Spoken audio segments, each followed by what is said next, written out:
Good evening, and I'm here with Conversations with Crumb with our Village of Hilton and Parma historian, Mr. Dave Crumb.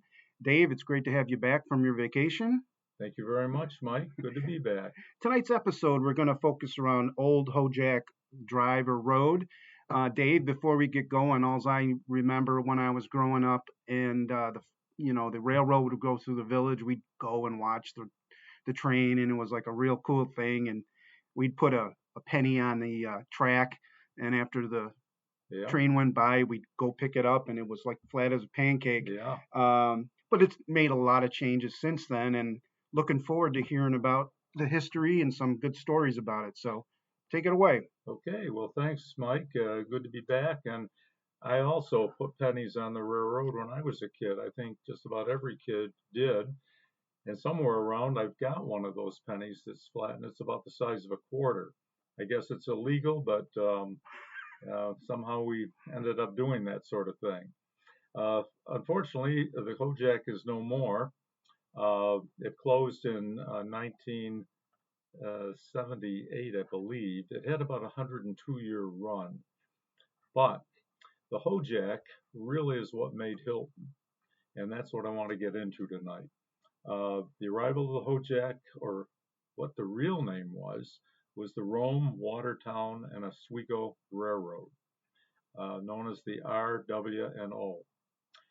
And it came to Hilton and it opened in 1876.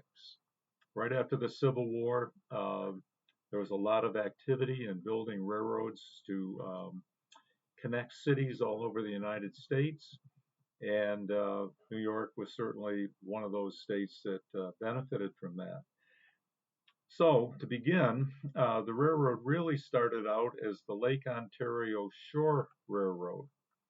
Um, and that was the very first effort, started back in 1871. However, the Panic of 1873, which was a depression of that era, caused the organization to go bankrupt. And many of the folks in our area here lost money because they put money up to create bonds to finance the railroad and show support. And there was one man who really is kind of called the father of the Hojack, and his name is Charles Effner. Maybe some of you know or have heard of Effner Drive in Hilton Mm-hmm. and wondered how that name came about. Well, it's because of Charles Effner. He was a local man, and he only had one arm. And people thought he'd lost it in the Civil War, but that was not the case. He lost his arm down at the Hiscock um, sawmill down on Braddock's Bay. Can I stop you real quick? So Yes. he was in the war then? No, he was not in the Okay. war. All right.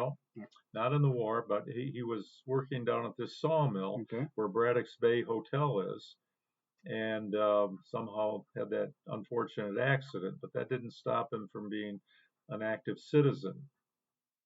And Effner, through his political efforts, had the line moved north to go through Unionville, which of course was Hilton, and it would serve the farms that were closer to Lake Ontario. How he did that is quite a story, and I'll try to make it short. Um, Effner saw the need for this railroad to help the farmers in the area. Unionville was out in the middle of nowhere, right up close to the lake. We didn't really have a lot of shipping going on out of Lake Ontario, at least near Hilton. We did out of Charlotte. So it was very difficult for farmers to get their crops to a good market. A horse and a wagon full of produce could go about 7 or 8 miles in a day and then get home. Mm-hmm. And so your markets were limited. You might get into Rochester, but once the Hojack came, farmers could put their products on the train and they could be shipped to New York and even as far as Europe. And Europe is where a lot of our apples went during a certain era. Anyway, after the Panic of 1873 and the collapse of the Lake Ontario Shore Railroad, it was Effner who came in and went to the farmers and said, listen, we've got to get something going here. And so the Rome, Watertown, and Oswego Company bought the deflated stock of the defunct Lake Ontario Shore Railroad and commenced completing the railroad line with new investors, and Effner was one of them. There were many of the local farmers who supported it, um, but originally the railroad was supposed to go through Parma Center, being the center of the township. However, Effner saw that it would be better for the farms down closer to the lake to have the railroad going through Unionville. Mm-hmm. And so he realized that farms south of Peck Road in Parma could get their products up to Spencerport and use the New York Central up there. Well, part of the story is the board of directors for the Rome, Watertown, and Oswego Railroad consisted of 13 members. 5 were in Oswego, 3 between Oswego and the Genesee River, and then 5 between the Genesee River and the Niagara River. And control was in Oswego, because back in those days there was no telephone, no TV, no radio, Mm-hmm. or automobile.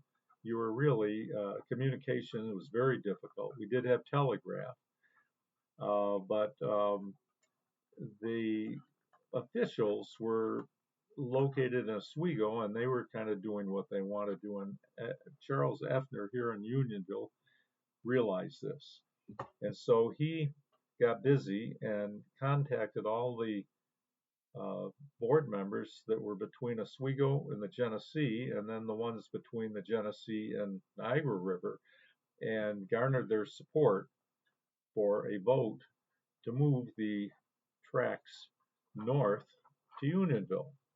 And you can really see what happened to Parma Center. It never grew. It's still probably just about the same size it was back in 1876, and perhaps a little bit smaller. On another note, too, Charles Effner had a general store in Hilton. That general store stood where the Rexall Drug Store is on the corner of Lake Avenue and Main Street in the village. So, the railroad opened in August of 1876. That was the most exciting thing that happened probably through the 1870s in Parma. There was a great celebration held in Unionville. People came from all over to see the first train pass through town. Cora Stoddard Butcher was the first person to ride on the train. She was 16, and her uncle, Mr. Wheeler, was the engineer on the locomotive, and he made it possible for her to be up there riding with him. And in old age, Cora would write about this in articles in the Hilton Record. Carrie Curtis Smith bought the first ticket to ride into Rochester, and it was 26 cents. She had to go buy her wedding dress. And she and James K. Smith were to be married on September 8, 1876. So she only had about 2 weeks to get her wedding gear in line. She was the great-grandmother of Doug Hurlbut. 2 other men had a hand in the building of the railroad. They were 2 brothers newly arrived from Canada, Evan and Alan Fraser. Evan had the contract to lay the tracks from Charlotte to Kendall Corners, a line of about 18 miles. Alan had the job as front man to visit local farmers and tell them that the line was going to go through their farm, and would they please sign over right of way, or eminent domain would probably come in and take it over anyway. Both of them were successful in their work. Evan was a favorite with the Irish railroad workers, as he could joke with them in Gaelic, their native language. Alan was a bright, intelligent personality and got along with the local farmers, who mostly all signed off for the right of way, realizing that they would improve their livelihood, being able to sell their farm products to distant markets, even as far away as Europe. And in Europe, oftentimes our Parma apples went that far. When the railroad work was done, there was no more work for the Fraser brothers. Evan left for the oil fields of Pennsylvania, where he obtained a job as the paymaster. And there were newfound oil wells down there, and that's where all the action was at that particular time. It was down around Titusville. Allen, however, had fallen in love with a local girl from Unionville named Ella Wayne, and he wanted to stay. He was backed by a local farmer named Mr. John Tennyson. And in partnership with Elam Cross, Allen opened a general store on the corner of Main Street and South Avenue. The partnership lasted a year. It was not big enough to support two families, so Fraser bought out Cross. Soon after, Evan returned to Hilton and joined his brother as partner, forming the company of Fraser Brothers General Store.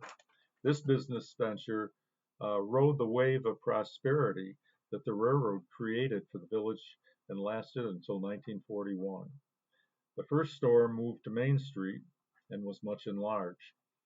After a fire in 1903 that destroyed that store, a new one was built and opened in March of 1904. That building was destroyed in the fire of 1965. At one time, it was known as the largest department store in the village the size of Hilton anywhere in Western New York. And it also included a bank, and known at the time as Fraser's Bank, and it was a private bank, and later was reorganized as a State Bank of Hilton, and today this bank is the forerunner of Hilton's M&T Bank. So the farmers profited greatly from the railroad. They were able to get their crops to distant markets, which was very profitable. This created more jobs for village people. Many dry houses were built out in the countryside to preserve the apples. They would dry the apples so that they could be used at a later date without any deterioration. Peck and Pratt came to Hilton, and it was later sold to Smithfield's canning factory, and they processed apples to make canned applesauce and other products related to apples. H.J. Heinz Company in Pittsburgh, Pennsylvania, built a vinegar plant at the end of Heinz Street, now known as Omega Tool and Die.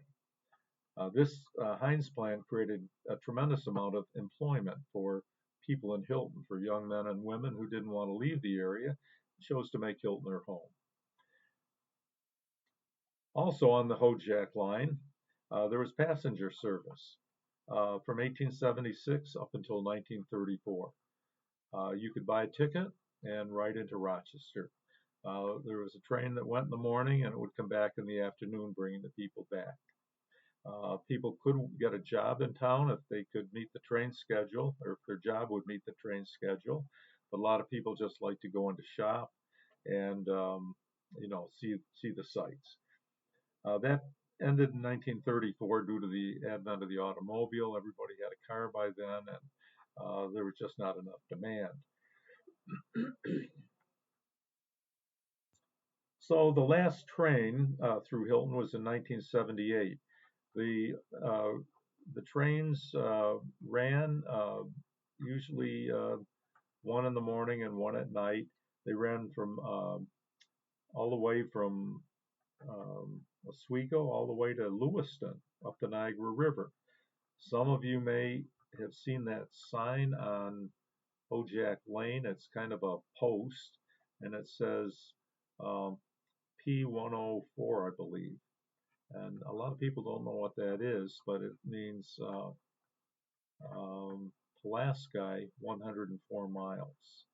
And there was one of these signs every mile along the Hojack line, so you could see how far away you were from wherever you were going.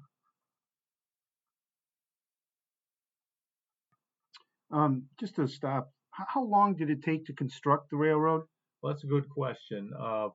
I would say probably from 1871 until it opened in 1876, and that was going all the way from Rome, Watertown, Oswego, all the way up to Lewiston, and it was slow work back in those days. It was a lot of hand digging.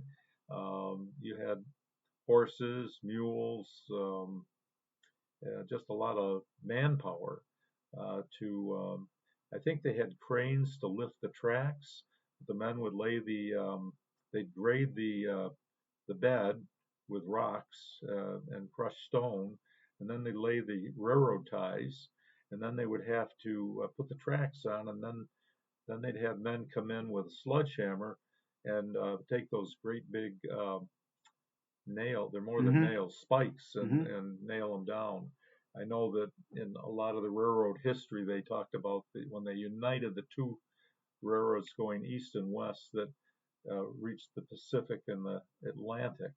When they met in the middle, they had gold spikes, and they nailed those. That was part of the celebration. I never heard of anything like that in Mm-hmm. Hilton. One more quick question. I'll Yeah. let you get back to your script here. Um, you said that the automobile ended up taking over for the train. How fast did the trains go when they were first developed? Well, not Any very idea? fast. Yeah. Not very fast. I would say as they went through town, they might be going.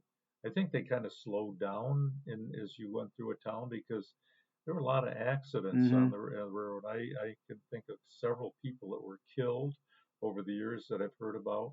Um, they didn't have these railroad crossings that we have now.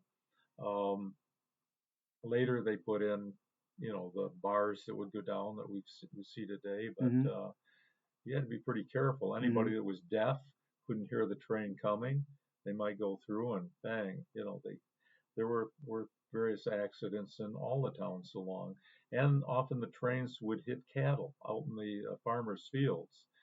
And there's a gentleman by the name of Captain Ruggles from Charlotte, and just comes to mind, and he invented a snowplow, also kind of like a cow catcher, and they had these cow catchers on the front of the train that were shaped like a spade, so that if the train went along and caught a cow, wouldn't kill the cow. It would scoop him up and throw him off into the side field, and hopefully the cow could get up and walk away. Mm-hmm.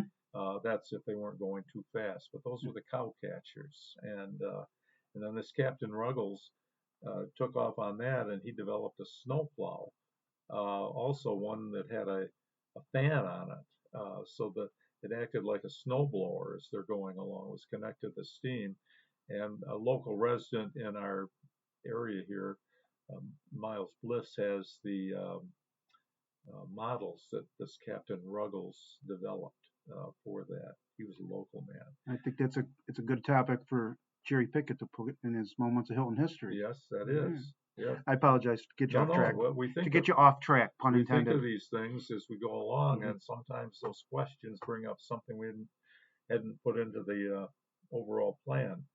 Okay, there's a couple more little things on the Hojack.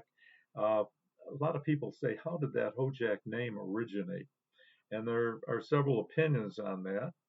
A couple here that I'll share with you are that there was a farmer somewhere along the line, and his mule, whose name was Jack, began to chase the train down the track. And the farmer yelled out, "Whoa, Jack, whoa!" And it morphed into Hojack, and that stuck.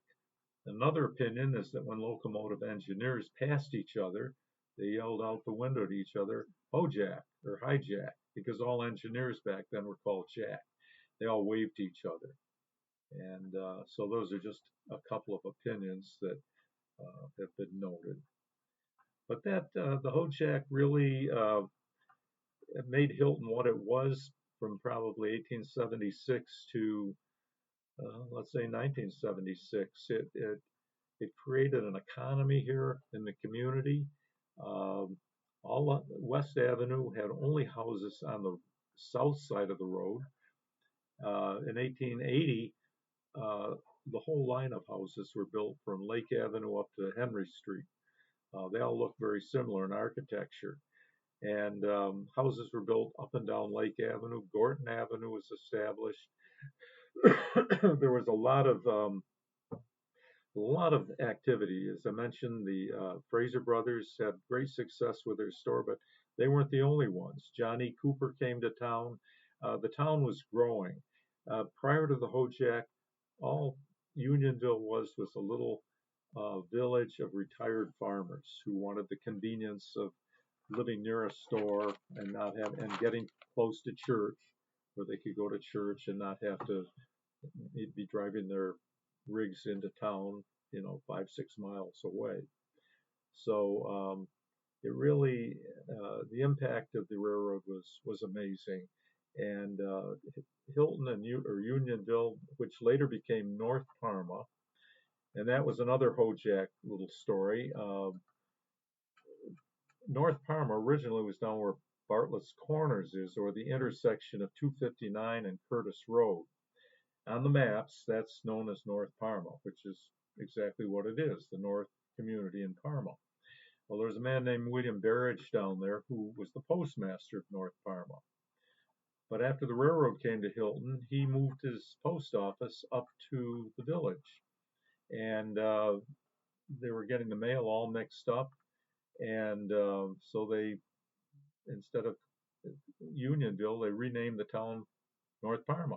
And it didn't take a whole lot of action to do that. Everybody says the right thing to do, just do it. And so it became North Parma. And then in 1896, they needed to change North Parma to something else because we had North Parma, Parma Center, Parma Corners, and people not from this area were getting all mixed up with their mail and with train schedules, where they wanted to get off. So they voted at that time to change the name to Hilton, which was after a departing Baptist minister named Charles Augustus Hilton, who was quite popular among the folks in town. And he was leaving for another calling in Michigan, I believe. And so they said this to honor him, they called the village Hilton. And there's never been another um, initiative to change the name to anything else. So it'll probably stay Hilton forever. Well, that's about it, I guess, on the Hojack, unless you've got more questions, Mike. Just a real brief one. Through working for the Historical Society, you want to reach out to the younger kid. If you had maybe one or two things, you might have already referenced them in your presentation today. What's one or two takeaways from the railroad that you think should stick in a young kid's mind, an elementary kid, and a middle school? Well, it was always fun for me as a kid to watch the trains going by. I was brought up in a house 3 houses down from the Baptist church right on Lake Avenue. And when the train went through, the whole house shook and the windows rattled. It didn't do any damage, but there was a rumble in the town. And I can remember that. And now kids today won't have that experience.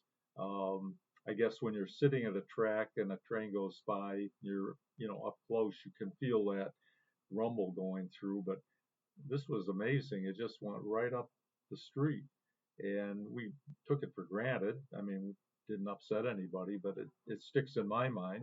Another thing, let me think. Well, I think maybe as you think, we try to teach kids, about economy, and Yeah, when they hear the word economy, they don't well, necessarily think of economy, yeah, economy money is or. about jobs. Mhm. It's about people making a living. And before the Hojack came through, everybody was a farmer, lived on a farm, or worked on somebody else's farm, and there wasn't much for people to do. Mhm. And people liked the area and they wanted to stay, but if they couldn't make a living, they had to move somewhere else where they were needed. But when the Hojack came through, it let people have jobs so they could remain in the community. And so you might have 3 generations or 4 generations of a family still in town, and that helped create family. Otherwise, you're moving west to distant places in order to support yourself. So I guess that's a good point to think of. The Hojack Railroad created a tremendous economy that lasted about 100 years for Hilton. After that, of course, Kodak was growing, and everybody in Hilton began to work at Kodak and other places in Rochester. And nowadays, our school system creates economy in Hilton. We have a very large school system, and it creates lots of jobs for people. And then we have small businesses, and still the farmers are here. And the town has changed a lot, but there's still a lot of things that are much the same here in the community. Lots of the same families, lots of people that know each other, and so Yeah, economy's very important. You'll find out as you get older, kids. But and I also, this is just maybe a personal opinion. I like that approach that it helped create a sense of family at that time, and I think that's Yeah, desperately needed at any time in human history, and it was great that we had the railroad to do that. yeah. I don't think people realize that implication of it, but it let people stay home. Hmm. My grandfather was able to stay here in town, and he had no. He was from Canada, and if it hadn't been for the Hojack, he'd have had to go back up there and find something else to do. Hmm. And so he was able to marry this girl in town and be prosperous and create family. I probably wouldn't be here if it Hmm. hadn't been for the Hojack and that. Hmm. And as a kid, I always heard about that. That you know, it really was like a spark plug in this area here. It just was like I don't know, a rebirth or something. The town just blossomed out, and poor Parma Center did not. It still existed, and they got along okay, but they didn't have the pleasure of prosperity like we did in the village of Hilton. Well, Dave, I really appreciate you bringing this topic to light, and I know our audience will appreciate it. And we look forward to bringing other topics in the near future. So, thank you very much Okay, for being with us. thank you. And this has been Conversations with Crumb. I've been your host, Mike Heise, and we'll talk to you real soon.